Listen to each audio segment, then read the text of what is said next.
Jadi untuk UTS, materi kita dari awal sampai dengan inheritance dan polymorphism. Jadi harusnya kata-kata yang pernah saya tunjukkan di depan ini sudah mulai clear ya, sudah mulai semakin paham apa sih ini kata-kata yang sebelum ini dipakai sama si ibu, apa sih library, apa sih itu Gradle, kan udah pada nyobain TP juga ya. Apa itu Git, apa itu interface belum, mohon maaf, objek itu apa sih, encapsulation itu maksudnya apa, dan semoga sudah makin kelihatan kenapa sih karakteristik ini sempat disorot di awal semester. Jadi di awal semester udah pernah ya kita sorot beberapa sifat-sifat dari Java yang menjadi alasan kenapa ini menjadi vessel yang baik untuk mempelajari OOP. Jadi saya akan sorot beberapa yang waktu itu juga kita sorot, yaitu dia object oriented mainly. Jadi secara umum semua Java itu kan based on classes ya. Waktu kita pertama kali belajar aja cuman pakai main saja, itu juga sudah pakai classes. Nah, jadi di sini secara dasarnya everything is object oriented. Kenapa? Karena nanti jadinya bisa dipakai ulang, jadi modular gitu. Jadi nanti ketika kita membuat program nggak pernah dari scratch lagi, tapi saya bisa pakai, oh waktu itu udah pernah nunjukin ini nih misalnya, dulu udah pernah menunjukkan, udah pernah bikin method apa, udah pernah bikin kelas apa, bisa saya pakai ulang terus menerus. Lalu interpreted, kita sudah lihat bahwa nggak bisa ya langsung execute gitu ya si program Java, kita perlu melakukan compile dulu, lalu diinterpret dari hasil kompilasi bytecode tadi. Kita udah tahu bahwa kita pertama melakukan compile, nerjemahin .java yang masih bisa dibaca oleh manusia menjadi bytecode yang bisa dibaca oleh mesin. Baru setelah itu diinterpret dan program akan melakukan apapun yang disuruh oleh statement-statementnya. Lalu di akhir adalah asalkan suatu mesin punya JVM atau Java Virtual Machine, dia bisa menjalankan bytecode yang tadi saya katakan. Dia bisa menjalankan program yang basisnya Java.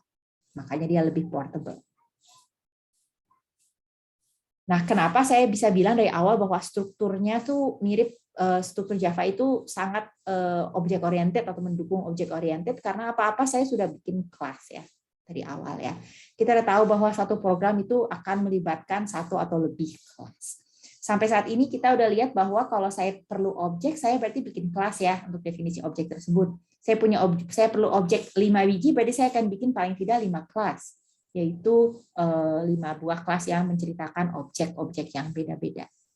Lalu satu kelas juga akan diperlukan untuk meletakkan main biasanya. Lalu satu buah kelas itu bisa terdiri dari banyak method. Jadi bahkan yang adanya main bisa juga saya bikin method-method lainnya.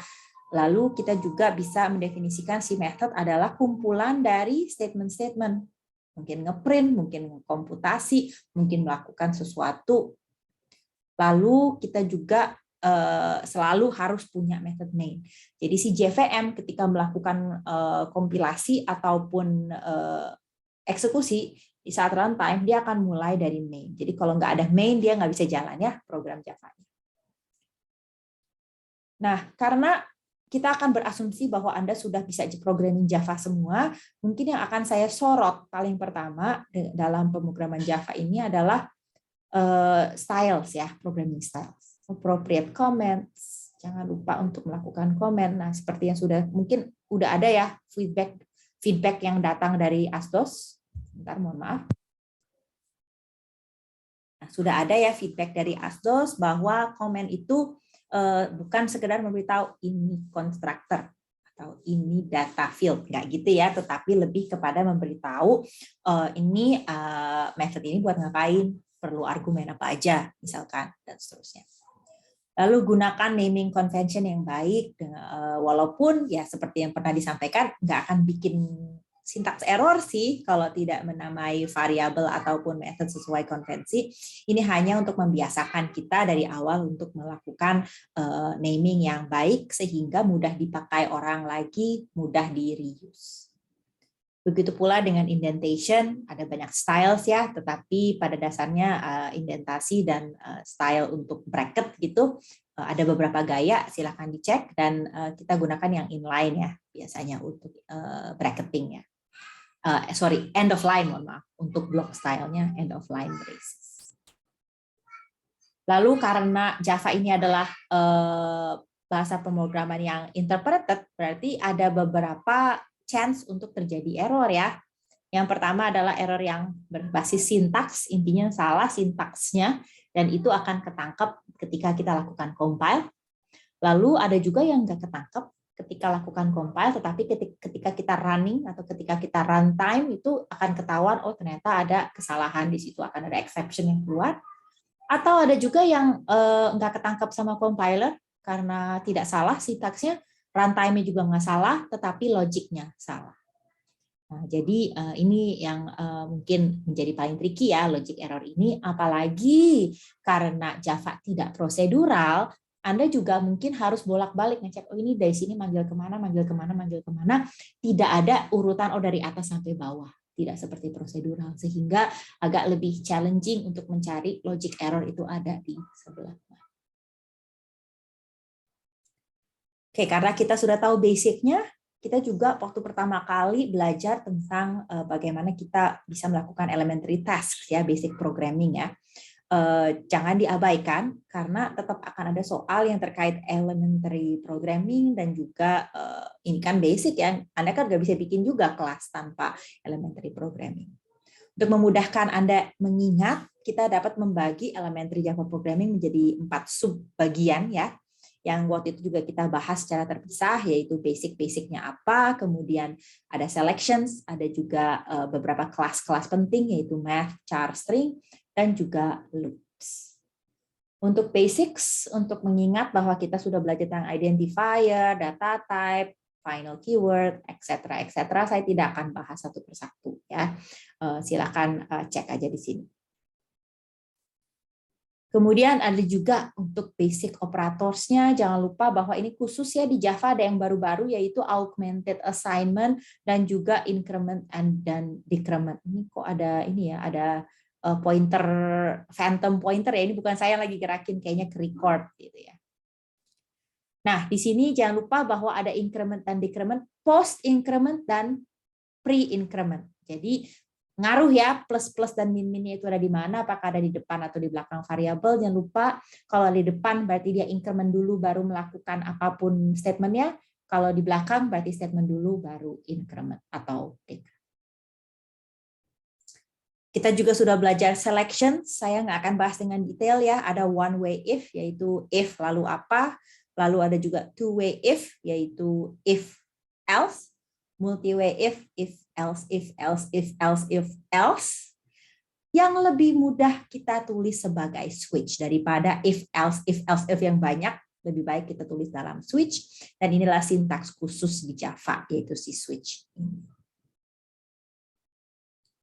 Selanjutnya kita udah belajar kelas-kelas yang bermanfaat ya dalam pembuatan program Java, yaitu math class, yang mana kita dapat mengakses method-method yang ada, lalu character class yang juga memberikan metode-metode untuk memproses karakter, begitu pula dengan string class. Sekarang Anda sudah tahu apa itu objek, sudah semakin clear ya, semoga lebih jelas daripada waktu itu kita cuma memperkenalkan kelas math, karakter dan string untuk dipakai metodenya. Semoga sekarang udah makin in konteks ya, sudah makin paham maksudnya apa sih si kelas string itu apa, karena dia adalah kelas, Anda sudah tahu kelas itu adalah blueprint untuk membuat objek. Lalu yang terakhir dari basic programming ada loops, yaitu while, do while, dilaksanakan satu kali dulu baru while, lalu for, break, dan continue. Saya akan sorot sedikit tentang break dan continue agar Anda nggak lupa, karena itu ada sedikit tricky ya. Kalau break dia akan keluar dari while-nya, kalau while dia akan nge-skip statement yang tersisa tapi tidak keluar dari while. Setelah kita udah ahli nih dengan sintaks-sintaks Java, saya udah bisa bikin statement-statement Java yang banyak. Sekarang saya akan mulai mengumpulkan atau mengelompokkan statement Java sesuai dengan tujuannya. Kita bisa mengumpulkan statement secara dalam satu kelompok dan menjadikannya suatu method. Kenapa? Karena ini juga modular. Jadi saya punya method apa, saya bisa pakai lagi nanti di tempat lain. Saya nggak perlu bikin ulang. Daripada statement-statement yang orphan atau tidak punya tempat, lebih baik saya kumpulkan jadi satu method. Nah, si method ini contohnya kita sudah belajar bahwa ini adalah bagian-bagian penting dari method. Ada modifier, ada return type, ada method signature. Nah, method signature inilah yang dijadikan ini ya untuk mengidentifikasikan atau mengenali method, kita perlu memeriksa si namanya dan parameter listnya. Dan ini semua adalah method header ya, semua ini. Jadi ini adalah modifier dari return value type dan method signature. Jadi ada di method name plus parameter list itu adalah method signature, semuanya itu adalah header. Waktu itu saya cuma menyampaikan ini modifier, silakan nggak usah dipikirin dulu ya. Tetapi sekarang insya Allah sudah lebih tahu ya apa itu maksudnya modifier di depan itu. Dia public artinya dia bisa diakses dari kelas mana saja. Kalau static artinya dia bisa diakses dari kelasnya tanpa membuat instance. Ya, jadi Anda sudah mulai lebih tahu apa itu artinya modifier yang ada di depan. Semoga udah lebih clear ya. Oke, ini method body-nya dan itu harus mengembalikan sesuai return value-nya. Kalau nggak ada statement return, artinya return value type-nya haruslah void.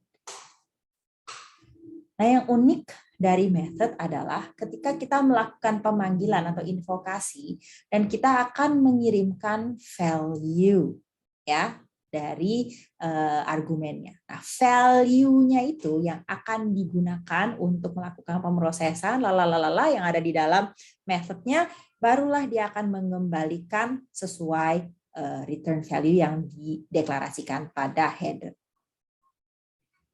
Java is always pass by value. Selalu ya, Java selalu pass by value, even if dia memiliki reference type. Jadi kalau misalnya dia primitive type cukup jelas ya, bahwa ya nilainya itu apa yang dikirim ya nilainya saja, bukan variabelnya. Kalau reference type, dia tetap pass by value ya, tetapi yang di pass kebetulan aja merupakan reference, pointer, bukanlah nilainya itu sendiri. Nah, karena kita punya identifier dari method itu adalah signature, maka kita bisa merubah signature-nya dan mengganti untuk membuat berbagai definisi method sesuai dengan parameter list ataupun return value yang didefinisikan oleh objek. Jadi bisa dilihat di sini ya bahwa saya punya overloading di sini. Kalau yang di sebelah kiri saya dapat mengganti jumlah argumennya, di sini 2 argumen, ini 1. Nah, ini sama-sama max namanya ya. Lalu yang di sebelah kanan saya bisa mengganti argumen data type. Note bahwa saya nggak bisa cuma mengganti return type. Kalau return type-nya saja itu tidak akan terjadi overloading dan malah bisa saja terjadi ambiguous invocation, dan ini terjadi ketika ada 2 buah method yang bisa tertukar. Nah, contohnya seperti ini adalah invokasi yang ambiguous. Ketika saya mendefinisikan method, saya juga bisa memanggilnya sedemikian hingga saya bisa memanggil dirinya sendiri. Dan inilah yang dinamakan dengan recursive approach, recursive methods. Jika saya ingin mendefinisikan suatu metode rekursif, plusnya adalah saya ini mengefisiensikan program ya, karena yang dipanggil itu aja, saya cuma perlu 1 buah deklarasi method. Tetapi jika saya harus memiliki base case dan recursive case, dan saya harus memastikan bahwa argumen di recursive case ini pasti menjadi lebih simpel menuju kepada base case. Karena nggak ada rule ya dalam pembuatan suatu method recursion yang tepat. Hanya saja ada pointersnya, kita harus pastikan ada base case, dan kita harus pastikan bahwa recursive case-nya itu menuju kepada base case. Kita juga sudah belajar arrays, nah ini udah mulai sedikit banyak mengurusi reference types di sini ya. Nah, ketika saya melakukan deklarasi array, ada 2 hal yang saya lakukan. Yang pertama, saya lakukan deklarasinya. Saya kasih tahu bahwa ada suatu array namanya mylist, isinya double, dan saya merequest tolong pesenin dong 10 lokasi, 10 tempat berderet yang bisa saya gunakan untuk menyimpan 10 buah double. Maka ketika saya mempunyai suatu data field, suatu variabel array, isinya tuh adalah suatu reference, suatu lokasi, suatu petunjuk ke tempat di memori di mana deretan nilai tersebut disimpan. Makanya ini ada dua hal yang terjadi ketika membuat array, dideklarasikan dan di-create. Hal-hal khusus dari array itu ada beberapa metode khusus dan juga kita dapat menggunakan for each loop untuk memudahkan iterasi di dalam array. Nah, di sini kita ulangi lagi, Java is strictly pass by value. Tetapi kebetulan aja ketika array yang di-pass, isinya tadi, kayak tadi saya tunjukkan, ketika saya punya suatu variabel array, isinya itu reference, bukan nilai mutlak. Sehingga walaupun judulnya tetap pass by value, yang kekirim ya reference-nya. Karena value-nya itu adalah reference. Kalau saya sudah paham itu array, saya bisa membuat berbagai dimensi, 2 dimensi, artinya array of array, 3 dimensi, artinya array of array of array, 4 dimensi, artinya array of array of array of array, dan seterusnya. Nah, di array ini udah mulai kelihatan ya bahwa yang tersimpan di dalam variabel array itu adalah suatu reference, bukan nilai mutlak. Reference itu apa? Kita udah mulai belajar dinamakan apa itu objek. Kita tahu bahwa kita dapat mendeklarasikan objek apapun, kita dapat memodelkan objek apapun di dalam program Java kita, asalkan kita dapat mendefinisikan apa yang dia miliki, atributnya, dan apa yang dia bisa lakukan, atau kebisaan.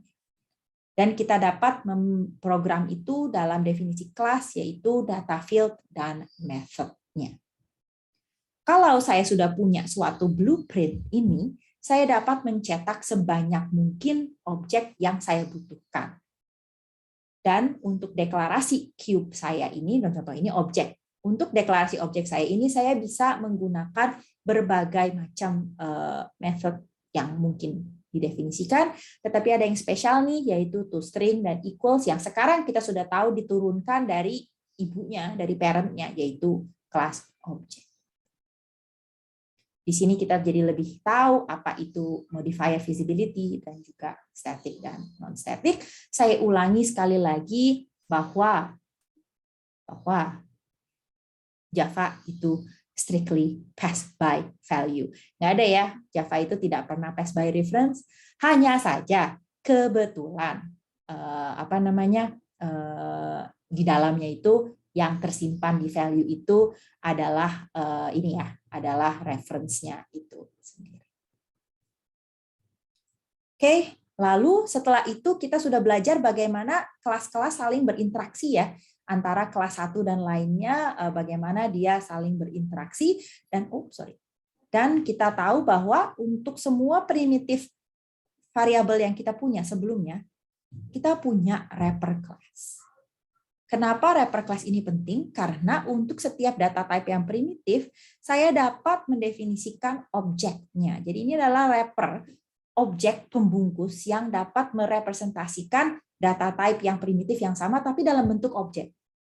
Kenapa wrapper class itu digunakan? Karena nanti ketika kita belajar generic dan collections, misalnya array, list, vector, banyak nih struktur-struktur data yang bisa kita manfaatkan nanti, itu isinya tidak bisa diisi primitif data type, tetapi bisa diisi oleh wrapper class-nya. Lalu saya juga ingat di weekly reflection kemarin ada yang menanyakan, kenapa perlu wrapper class ya? Apakah lebih cepat? Nah, walaupun saya nggak berani nih bilang lebih cepat di setiap kondisi, tetapi bayangkan kalau saya lagi nge-pass nilai primitif, yang di-pass value-nya kan. Jadi misalnya untuk integer saya harus ngirim 8 byte, karena itu adalah nilainya ya. Tetapi kalau wrapper class yang saya pass itu hanyalah reference-nya. Hanyalah tunjuk lihat di lokasi memori ini. Sehingga itu mungkin menjadi faktor kenapa wrapper class itu bisa sedikit lebih cepat. Tapi saya nggak berani ya untuk bilang wrapper class selalu lebih cepat daripada primitive type. Kita juga sudah belajar immutable objects and classes, yang mana begitu sudah dideklarasikan tidak bisa diubah. Kita udah lihat contoh-contohnya, tidak sekedar ada private dan tidak ada mutator, tetapi juga tidak ada aksesor yang dapat memberikan reference kepada suatu objek. Selain itu, kita ada interaksi antara kelas yang tadi sudah dipelajari melalui contoh, yaitu inheritance dan polymorphism, yang bisa kita gunakan untuk menyederhanakan definisi kelas yang kita buat. Kalau ada method atau data fields in common, kita dapat mendefinisikan satu parent class, superclass, dan anak-anaknya, child classes atau subclasses yang menginherit atau mewarisi sifat dari superclassnya. Ingatlah bahwa ketika saya punya superclass dan subclass, yang diwarisi hanyalah properti dan method. Konstruktornya tidak diwarisi. Kalau saya mau akses konstruktor dari superclass, saya perlu menggunakan keyword.